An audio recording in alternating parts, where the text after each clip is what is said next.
Good morning, Space Class. I am Tiara, and I'm your news anchor. We have here today Amber, and she is here to tell you all you need to know about hydroelectric energy. So, Amber, what is hydroelectric energy? Hydroelectricity is generated by water turning a turbine, and that creates hydropower. Break it down on how this system works. Well, this is how it goes. It starts off with water being carried from the river to a turbine, and the water from the turbine creates rotational energy, and then the rotational energy is turned into electricity by the use of alternators or generators, and then you have a regulator which controls either the energy that's produced by the generators, or it could also control the remote excess energy. And then finally, the wiring takes the electricity and takes it to either the power grid home or the batteries, and they could still be stored there. But the batteries are optional, you don't actually have to have them, and that's where electricity is stored, my friends. How efficient is the hydroelectric power? The hydroelectric system is actually pretty efficient. It operates at over a 90% efficiency, and the coal system only operates from like 35 to 49%, so less than half the energy is actually being turned into electricity. So if you think about it, hydroelectricity is a lot more efficient. So, I have heard of off-peak energy is storage. Can you explain this? Okay, so off-peak energy is the energy that's produced during times when less energy is being used.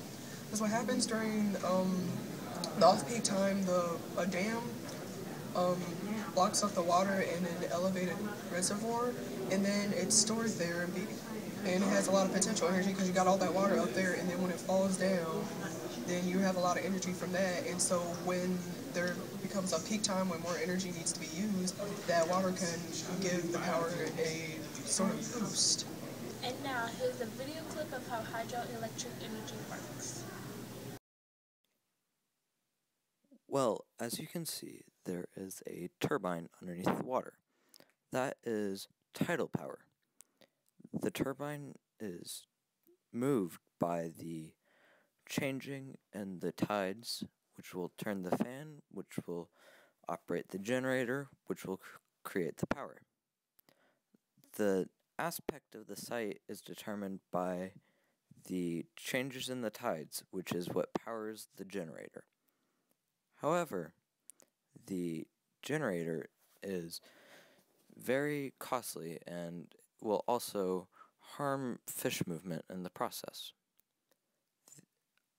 Unlike hydroelectric power, there is no dam needed to be constructed.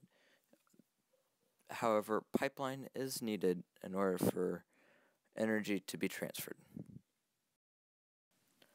Tidal room is limited due to the fact that there is a limit upon the coast.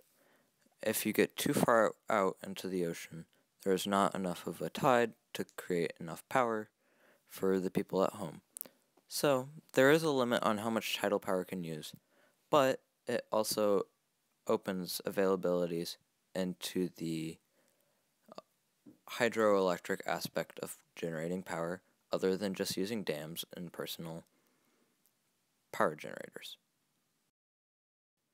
Although similar to the hydroelectric system, this opens the potential for hydroelectricity very much, and can be similar to a power generator in a dam.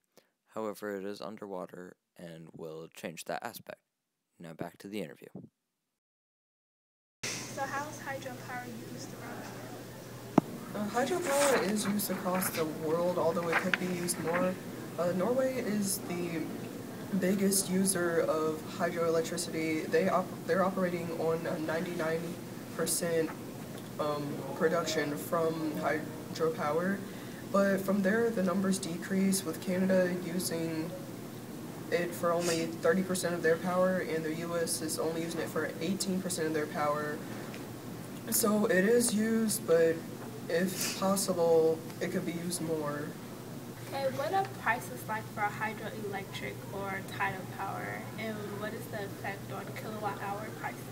Well, the biggest cost of hydroelectric power isn't actually getting the power itself, it's building the generators and constructing the dams, but the projected cost per kilowatt hour is only 7 cents, so that's pretty darn cheap. So what are some pros and cons for this system? Okay, well, I had a dream that Ashley was a rap star and she was shooting a music video, and her song was about the pros and cons of hydroelectric power.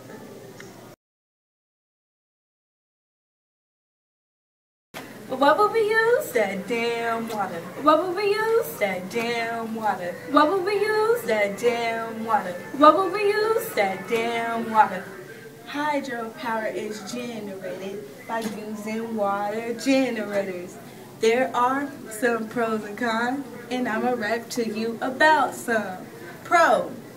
Water is free. It costs no money. You can see it's renewable and reliable. Although reservoirs are needed, it can create power for the developing countries by the What hour. will we use? That damn water. What will we use? That damn water. What will we use? That damn water. What will we use? That damn water.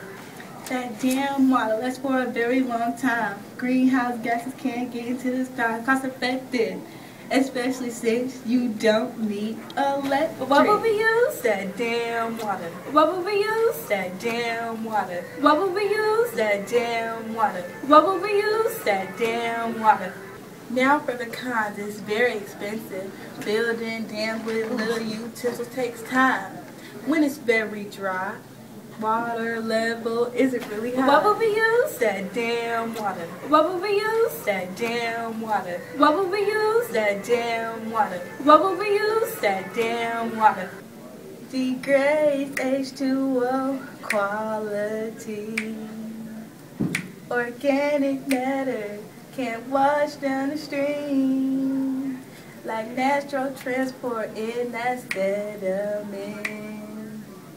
Low power in the summer, what do we get? That damn water. What will we use? That damn water. What will we use? That damn water. What will we use? That damn water. What will we use? That damn water. That's an interesting drink, Amber. Thank you for your time, but unfortunately that's all that we have for today. So, thank you. Well, thank you for having me. Try it again. Yeah, because I was going to say, I'll go like, oh, now she fixed it. She didn't put it up to me. Well, thank you for having me.